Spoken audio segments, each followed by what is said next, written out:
What your peeing frequency can say about your health. How often one should poop has been a hot topic, with experts saying the numerical range partly depends on several personal factors. But is there a similar prescription for how frequently you should pee?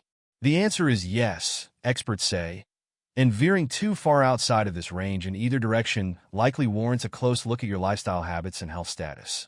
During the day, most healthy people pee about 6 to 8 times, said Dr. Jameen Brahmbhatt, a urologist at Orlando Health and CNN contributor.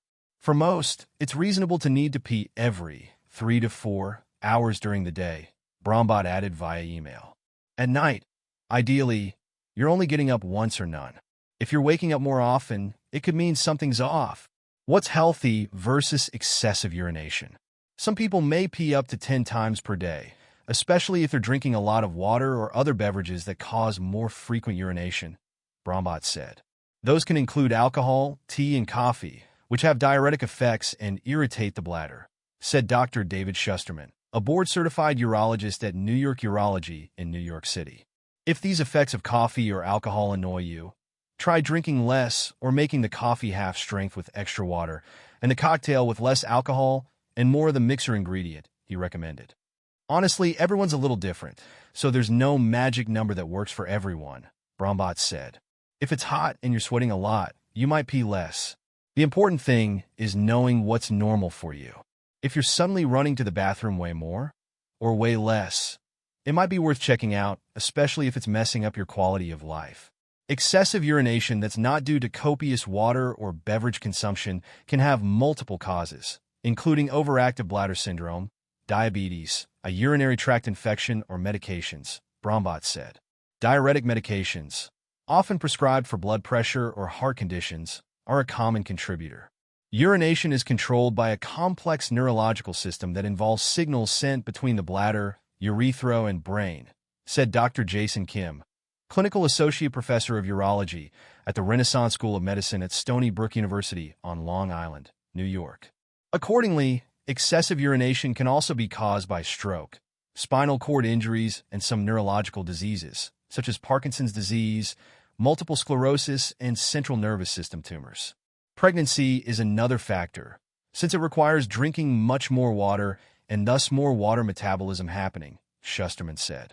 Stress or anxiety can also make someone need to pee more, Kim said, as the fight-or-flight response or release of adrenaline can cause the bladder to contract or increase urine production, respectively. An overactive bladder can result from hormonal issues, too, such as genitourinary syndrome of menopause, Kim said, which is a collection of symptoms caused by decreased estrogen levels. Interestingly enough, it's thought that there are estrogen receptors in the bladder, added Kim, who is also director of the university's Women's Pelvic Health and Continence Center. So, a lot of times we will add vaginal estrogen cream or suppositories to the patient's regimen, and it's been shown to help with overactive bladder.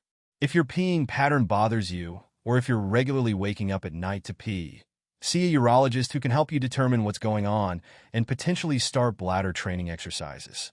That specialist may refer you to a pelvic floor therapist if your problem seems to be due to pelvic floor dysfunction, Kim said. There are several other minimally invasive treatments available, experts said, including medications, bladder Botox injections, and types of nerve stimulation, Kim said. The injections help weaken the bladder's nerves so the bladder wall doesn't contract as much, therefore downregulating how much your body has to go to the bathroom, Shusterman said. The procedural interventions tend to be much more effective than medications, Kim and Shusterman said. Signs and reasons why you're not peeing enough. On the flip side, peeing only every 6 to 8 hours, or fewer than 4 times daily, could mean you're dehydrated or that there's an issue with how your bladder or kidneys are working, Brahmbhatt and Shusterman said. Abnormally high levels of calcium can lead to bladder stone formation and block urine from exiting, Shusterman said. Regarding hydration, the National Academy of Medicine recommends women consume 2.7 liters, 91 ounces, of fluids daily, and that men have 3.7 liters, 125 ounces, daily. This guideline includes all fluids and water-rich foods such as fruits, vegetables, and soups. Since the average water intake ratio of fluids to foods is around 80 to 20, that amounts to a daily amount of 9 cups for women and 12.5 cups for men.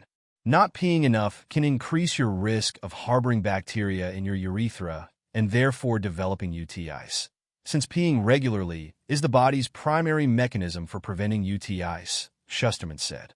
If your infrequent peeing is because you're holding it, that habit could harm your health by increasing your risk of multiple issues such as kidney infections or weakened bladder muscles from constant straining. If you have your lifestyle habits down pat but still aren't peeing enough, that also calls for seeing a urologist or subspecialist in voiding dysfunction, the medical term for issues with bodily functions that excrete waste. One thing a doctor would assess is whether the cause is obstructive or non-obstructive, Kim said. Urinary retention from obstruction is when, for example, the urethra is blocked and the urine can't get out, he explained. Non-obstruction is more some kind of a holding behavior, when in men, as they age, almost invariably, every male's prostate grows in size and oftentimes is a cause. For aging women, that retention may be from a tightening urethra, Schusterman said. Reduced urinary function, too, can be the result of the same aforementioned neurological diseases or injuries.